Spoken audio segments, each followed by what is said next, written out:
Welcome to the Slop Farm. Enjoy the video. You'll start by opening Event Viewer so you can pull the exact records you need.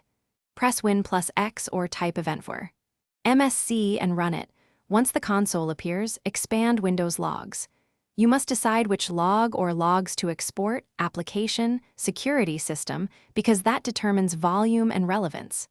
Make sure to click the log first. If you need just a subset, we'll filter next. This initial selection speeds export and avoids overly large files that are hard to parse later.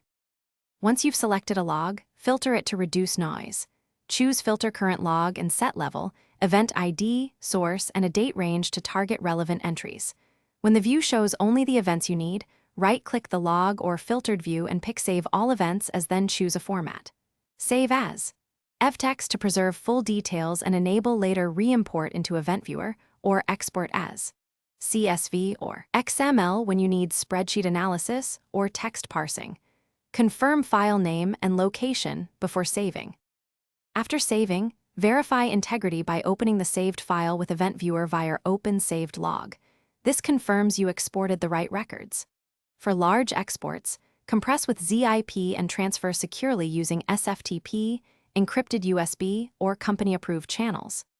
If the save operation fails, rerun Event Viewer as administrator, check available disk space and file permissions, and ensure no antivirus is locking the file. If filtered results look wrong, widen the date range or remove filters, then repeat. Thanks for watching. Consider subscribing if we helped you today.